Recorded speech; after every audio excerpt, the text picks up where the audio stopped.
ৰাজ্যৰ শিক্ষা বিভাগৰ এটা সিদ্ধান্ত পঞ্চম আৰু অষ্টম শ্ৰেণীত হ'ব চূড়ান্ত পৰীক্ষা গুৰুত্বপূৰ্ণ সিদ্ধান্ত পুনৰবাৰ জনাম ৰাজ্যৰ শিক্ষা বিভাগৰ ফালৰ পৰা আন এটা গুৰুত্বপূৰ্ণ সিদ্ধান্ত যে এতিয়া পঞ্চম আৰু অষ্টম শ্ৰেণীত হ'ব চূড়ান্ত পৰীক্ষা পৰীক্ষাত উত্তীৰ্ণ নহলে দুমাহৰ পিছত আকৌ দিব লাগিব পৰীক্ষা আৰু এই পৰীক্ষাত উত্তীৰ্ণ হলেহে পৰৱৰ্তী শ্ৰেণীত পঢ়িব পাৰিব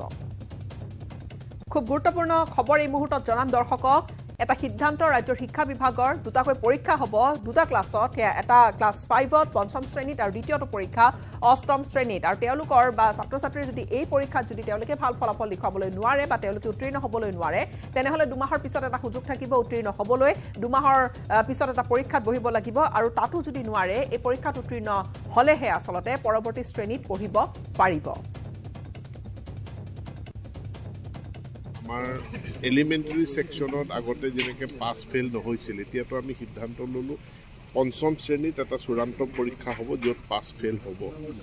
পঞ্চমৰ পৰা ষষ্ঠ শ্ৰেণীলৈ প্ৰমোশ্যন পাবৰ কাৰণে সেই পৰীক্ষাটো পাছ কৰিব লাগিব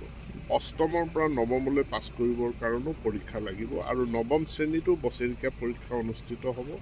মেট্ৰিক ক্লাছ 10ত যিটো পৰীক্ষা দিয়ে মেট্ৰিক পৰীক্ষা দিয়াৰ আগতে টেষ্ট পৰীক্ষাও পাতিবৰ কাৰণে আমি বিদ্যালয়সমূহক নীতি নিৰ্দেশনা দিছোঁ